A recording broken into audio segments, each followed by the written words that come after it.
You might not be able to understand my accent as well. Not northern, it's quite a long way down south from New Zealand. So if you have any problems understanding me, just let me know.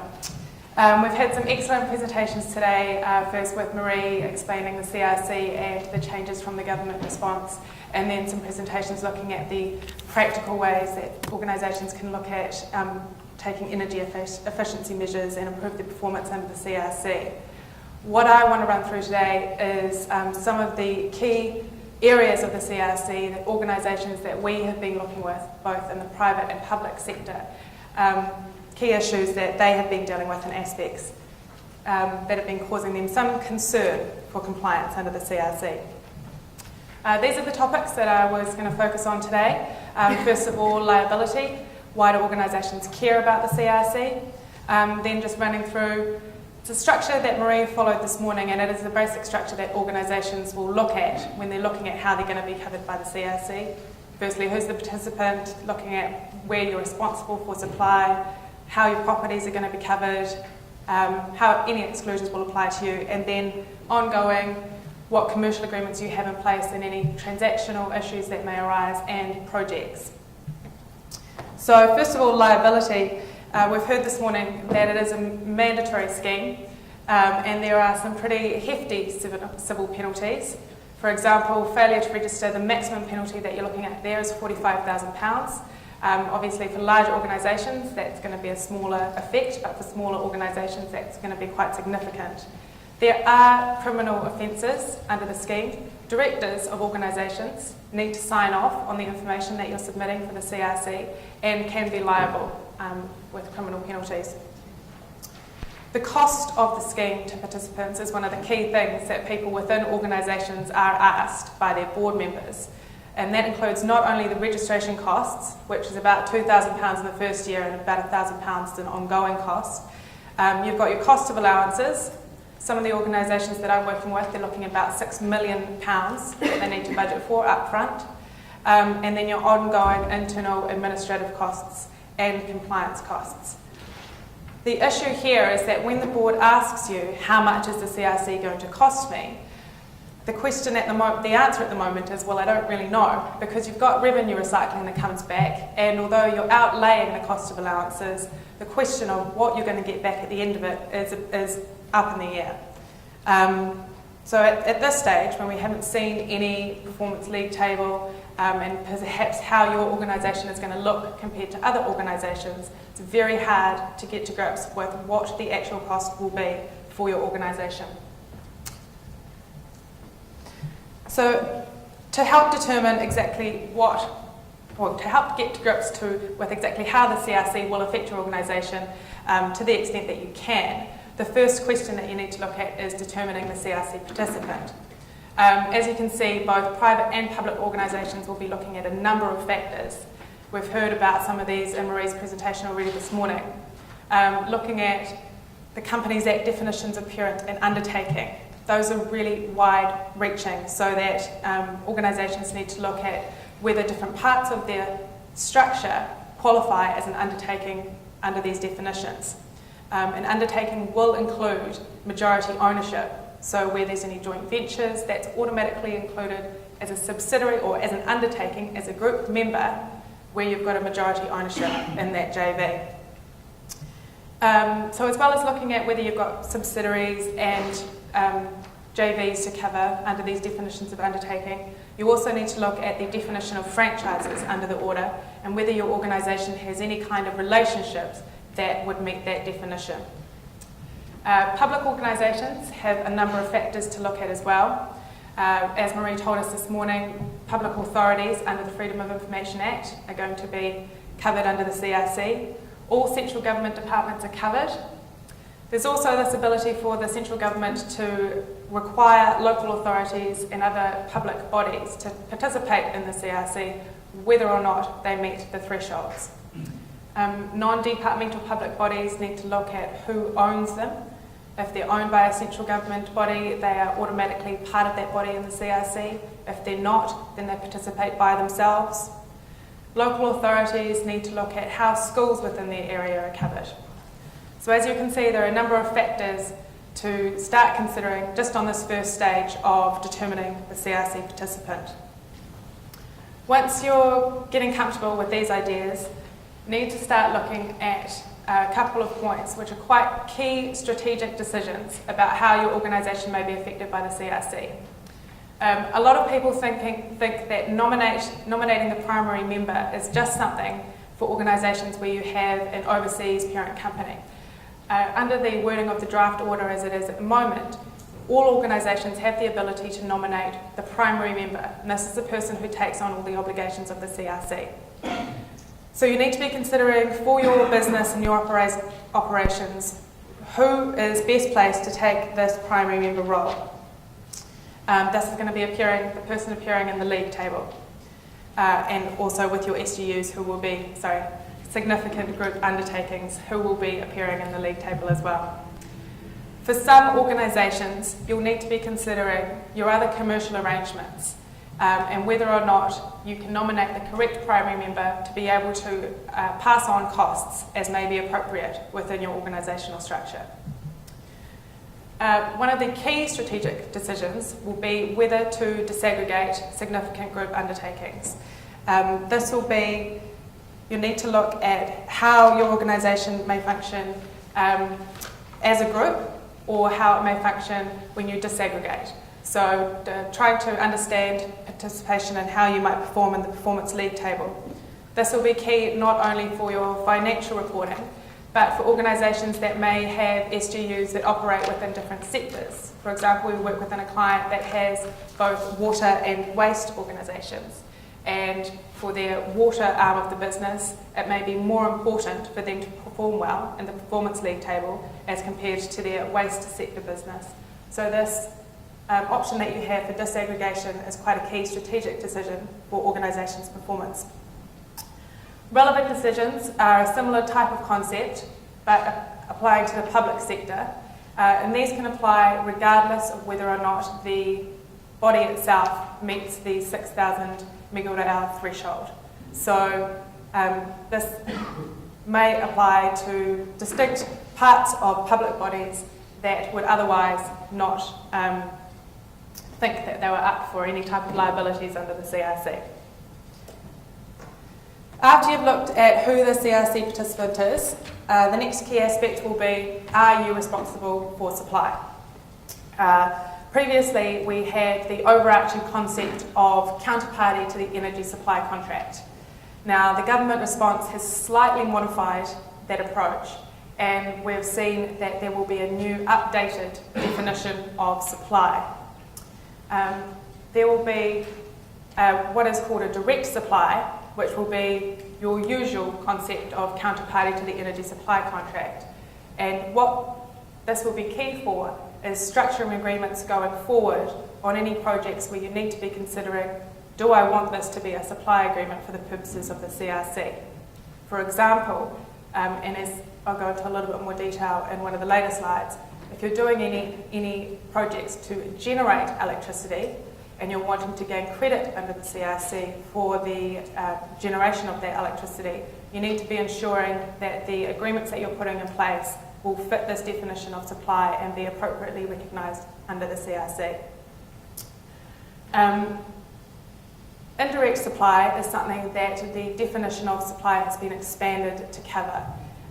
It's not what you would expect to cover from indirect supply, but just a specific CHP arrangement and scenario where you have a CHP arrangement in place, the person taking the electricity is responsible for the input fuel. Where there are other scenarios of indirect supply, that is captured by what is called the onward supply exclusion. So there needs to be quite a good understanding of your supply arrangements and whether they're covered under direct supply, whether it's an indirect supply, or whether it's an onward supply or not for own use exclusion. There's also the concept of self-supply to grapple with. This is predominantly for those within the energy supply business. Electricity generators in particular will be looking at this and querying the extent of the application.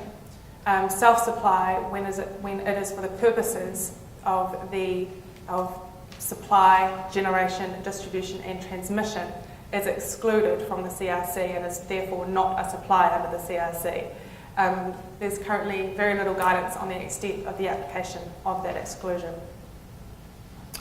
The fourth aspect of the definition of supply is the landlord and tenant aspect.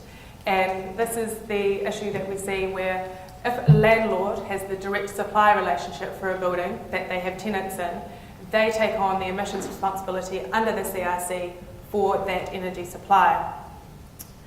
I think most of us will be quite familiar now that the CRC itself doesn't have any apportionment framework within it for this, and there's no statutory right for the landlord to pass on allowance costs or indeed any provision for them to deal with revenue recycling back to tenant organisations. This means that when a landlord's trying to deal with any type of allocation of costs, these agreements will be outside of the CRC framework.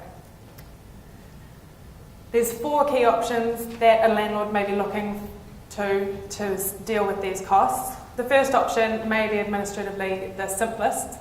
Simply absorb the costs and have your own revenue recycling payments back. Some organisations are taking this approach just because the administrative complexities on trying to allocate out what a cost will be to each facility that you may own is going to be a significant burden. Energy efficiency investment funds is something that the government put forward as an idea. The idea behind this is that all of the costs of allowances are paid into a pot, and all of the revenue recycling payments that you receive are paid into a pot, which that money is then applied to implement energy efficiency measures to a particular building. If a landlord looks to recover costs, there are two possible ways that they could look at doing this. Through the service charge, current commercial agreements are unlikely to have considered these type of charges, so it will be interesting to see whether any existing service charges could be used to recover these costs. A memorandum of understanding could be entered into between the landlord and tenant as to how the costs could be allocated. You then go down to issues of exactly how is a landlord going to try and charge a tenant for these allowances. Are they going to be charging them an average price for the allowances? Are they going to try and work out what the actual cost is for the allowances? Are they going to ring fence it for particular buildings that they have? So there's a lot of issues that would need to be ironed out if there is going to be a chargeback. And in all of these cases, if you're acting as a tenant, you'd want to see a lot of clarity around exactly what you're being charged for and how that works out. Other issues are the timing. The CRC operates on a financial year, whereas most of the rent review processes operate on a calendar year. You've also got issues with tenants coming in and out of buildings and how you're charging them for allowances for a year based on when you're receiving revenue recycling for that actual energy use. Other issues that you may see in leases are further restrictions on how a tenant may be able to use a building. A landlord, if they're going to be paying for the CRC costs relating to the energy use of a tenant, may be putting in further restricted covenants on the activities that can occur in the building, whether or not the tenant can alienate that lease, so that restrictions on alienation, so there can be no greater energy demanding activities taking place. And also you may see a growth in what we call green leases, which is generally landlords and tenants working together to ensure that energy efficiency is a core aspect contained within the lease. So after you've grappled with what your organisation is and which supplies you are responsible for, you're then going to be looking at the possible application of exclusions to your organisation. This has been causing quite a number of worries to a few of our clients. The CCA exclusion is a tricky one. It seems quite straightforward in that it applies on 3 separate levels, but a CCA can apply at a business trading level, which is not necessarily an undertaking that is recognised for the purposes of the CRC. So what I'm meaning there is that under the CRC you're recognised as undertaking entities, whereas a CCA could apply to a business which operates between undertakings. which then makes it quite difficult to understand which emissions you're excluding under the CRC. The other aspect of it is that the CRC applies at the facility level, and understanding that how a CCA exemption can apply to an organisation for that facility when they're not actually responsible for the supply of electricity to that building under the CRC. So those are a few key issues that people subject to CA exemptions are dealing with at the moment. The other exclusion that is causing a bit of trouble is the definition of transport. As Marie mentioned this morning, on-site transport is only exempt if it has a VERA licence or is exempt from licensing under that Act. Previously, the definition of transport was quite far-reaching, and now we've seen it restricted right back. There will be lots of organisations who had previously thought that their transport was excluded, which is now, and they're going to now have to account for that transport under this new definition. And construction companies in particular had many different operations on site that would have been covered by the old definition that will now not be covered at all. Unconsumed supply, this is what I was previously mentioning about what could be classed as indirect supply. Onward supply will be exempt from the CRC, but it's not yet clear about who will actually pick up the responsibility for that supply. Some information in the guidance says that for a JV, an onward supply will be a deemed supply to the person who actually uses the supply in a JV situation, but there's no further information about how that supply will be treated in other scenarios. So after you've gone through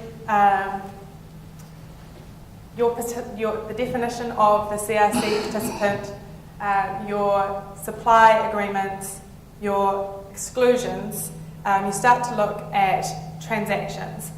This is going to be quite an important issue going forward after you've met the big hurdle of registration and getting your administrative aspects in force, but also it's key pre-CRC as well. This is because when you're registering your organisation, you need to look at the organisation as at 31 December 2008. You might have changes during the period of the year 2008, in which you have to account for through your 2008 energy use, and also in between 2008 and your registration time in 2010. So what you need to be considering there is, first of all, looking at the guidance and about how your particular transaction will be treated, and making sure that you've got the information that you require in order to be able to comply with the CRC and the registration requirements. Can I just clarify? Sure. CRC, okay, there isn't a CRC, that's your act. It is. And during phases, it'll be key to keep this in mind, because you'll be required to, particularly with transactions involving significant group undertakings, because on the year of purchase of that significant group undertaking, you'll be taking on the obligations throughout that scheme year. So that means you'll be required to report on the emissions for that organisation during the period when you weren't actually in control of that organisation. So this means that the supply of information will be key. You'll also need to be looking at the transfer of allowances inside of transactions, how that will occur, or if you've chosen not to transfer the allowances, whether or not any compensation for the price of those allowances will be taken into account as part of the transaction. So the CRC will be a key issue, well, not a key issue, but another issue to look at in a commercial due diligence transaction. The CRC will also affect any commercial arrangements that you have that deal with that affect the energy efficiency of your organisation. There may be some agreements that you have whereby operations of your organisation are carried out by a third party, but for which you still maintain obligations under the CRC. What organisations may be looking to do will be to looking to either pass on the costs of the CRC to those third-party organisations, or ensuring that they had energy efficiency measures in those agreements, so that all of these third parties that you have agreements with will be acting in a way that ensures that you're complying with the CRC. And finally, project costs and pitches. When you're looking at pricing a job or a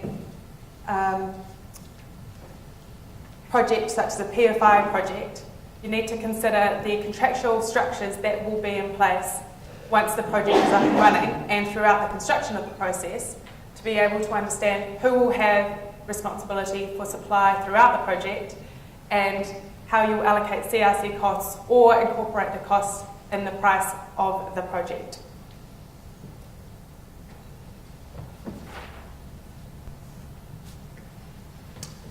And finally, applications for renewable energy projects.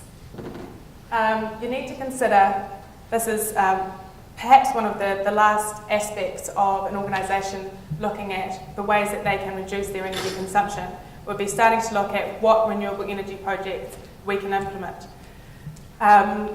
There are, as Marie mentioned, there are several ways that renewable energy projects are incentivised under the Renewable Obligations Scheme, under which you can get ROCs, Renewable Obligation Certificates.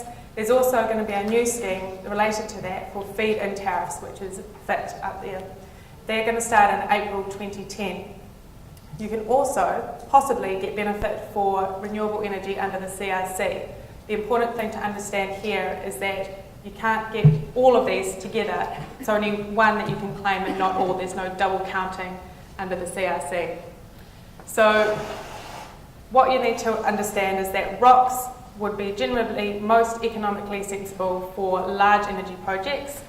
Feed-in tariffs are aimed at smaller energy consumption projects, but the key would be that CRC may be looked at for organisations that are looking at a wide number of small renewable energy projects to gain CRC credits to offset the allowance debit that the larger organisation has. So under the CRC for renewable projects, you purchase allowances for any inputs, importantly only where that is a supply agreement that qualifies under the CRC, and you get credits gained for supplies to third parties. As I previously mentioned, you need to ensure that the arrangement that you have with those third parties is a supply agreement for the purposes of the CRC. And key for some PFI projects, particularly for local authorities, will be to consider the joint venture implications, such that if you're looking to get credit for if you're looking to gain CRC credits, it's most likely that you need to be the majority owner in any any joint venture organisation that is trying to get the CRC credits. And any questions? Hi, Sam Dillon from Serco. You mentioned new PFIs.